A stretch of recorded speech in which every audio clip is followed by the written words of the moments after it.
Сәлем достар, эфирде мен Камила, менің арнама қош келдіңіздер.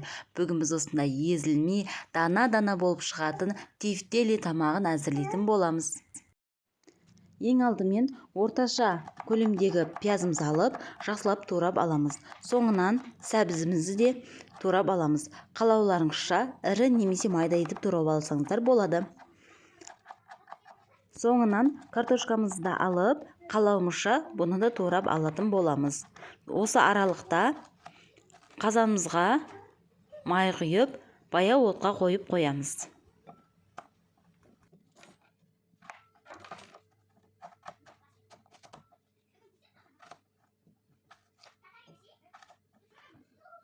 Майымыз қызғаннан кейін үстіне пиязды салып, пиязымыз сәл сарғайғанша қуыратын боламыз. Үстіне сәбізді де салып, бұны да жақсылап қуыратын боламыз. Әрқайсының арасы 2-3 минутқа созылу қажет. Үстіне томат пастасын салып, бұны да 2 минуттай қуыратын боламыз. Соңынан картошканы саламыз.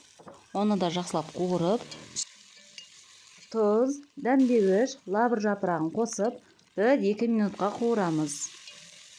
Үстіне 2 литр су құйып, қақпағын жартылай жауып, 10-15 минут қайнатамыз.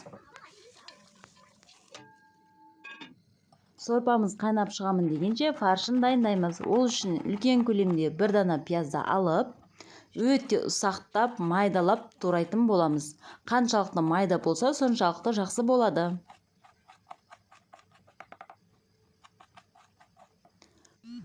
Жарты пиалай күрішімізді 2-3 қайтара жуып, суға батырып 5-10 минутқа қоятын боламыз.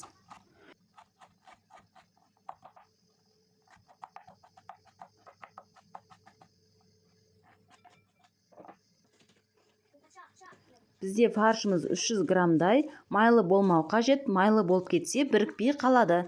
Үстіне жуып қойған күрішімізді салып, тұз, бұрыш және бір жұмыртқаны салып, жақсылап араластырамыз. Қанша көп араласса, соншалықты жақсы. Қолымызбен езіп, жақсылап араластыратын боламыз.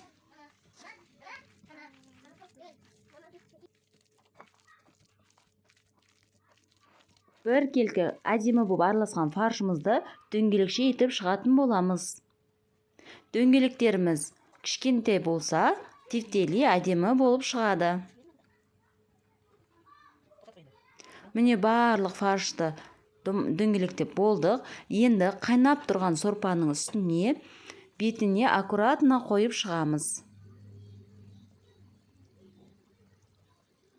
Барлығын қойып болғаннан кейін, тағы да 15-20 минутқа қайнауға жіберетін боламыз.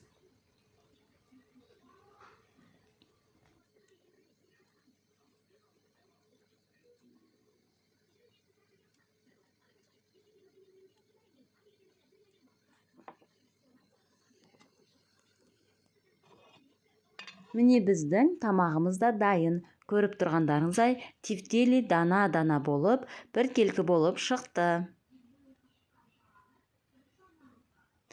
Енді әдемілеп, әсемдеп, кесемізге салып, асымызды ұсына беруге болады.